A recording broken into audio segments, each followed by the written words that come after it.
Hi everyone, this is Annalisa. Welcome back. Thank you for joining me today. I'm excited to be a part of the ColourArte Summer Solstice educational event.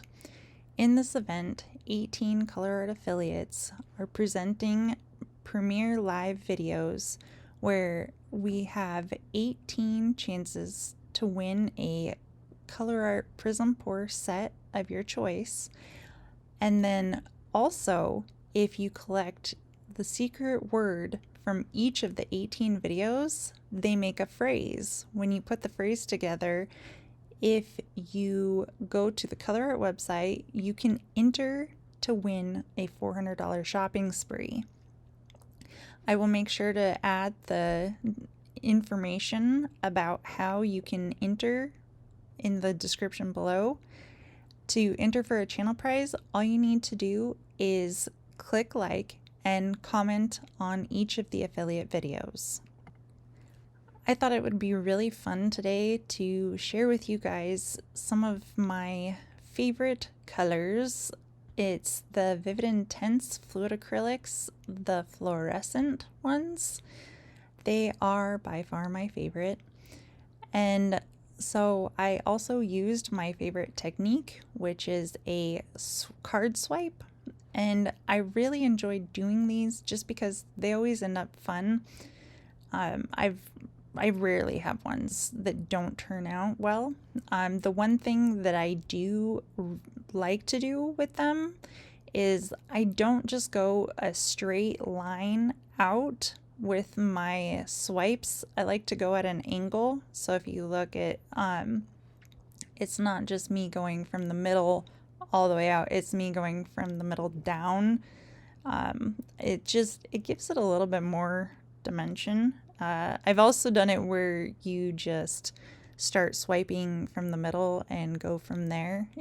You can do it any way, but when you do it from just the middle, I always feel like it ends up with a lot of black in the middle. So that's why I like to do it this way. I also like to go in afterwards with my palette knife, and I like to add in some more cell activator into the areas where it was maybe missed with the card.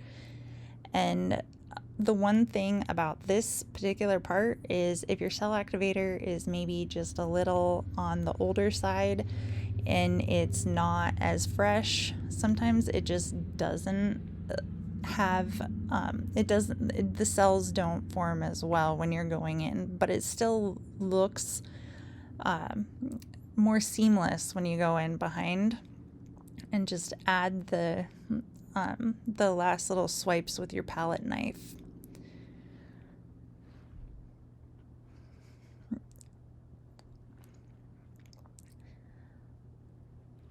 I always like to make sure that all of the little areas and nooks and crannies have something.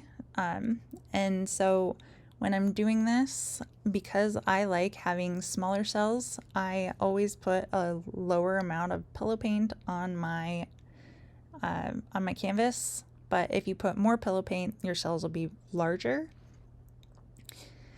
And so you know, the secret word is C. So when you're doing your spinning on a fresh surface, on a fresh spinner, you should really be very careful about it just going flying. I swear that's what happens every time right after I clean my spinner and put fresh plastic on it. And then after it gets several layers, all my stuff just stays. It's pretty awesome. So when I got to the end and I was sure that my paint wasn't moving too much, I went in with my embossing tool and I just kind of defined the lines to make sure that they were crisp and clean, and it just makes them look more intentional and a little less squiggly. It's a personal preference of mine. I just really like having my lines be clear and defined versus squiggled, but they all look pretty fun regardless. Anyway, this is how my card swipe turned out. I'm so glad that you joined me today. Don't forget to leave a comment on this video, click like, and subscribe to my channel to be entered to win the Prizm pour set of your choosing. Thank you so much for joining me. Don't forget to check out the other 17 affiliate videos. Thank you. Have a great day.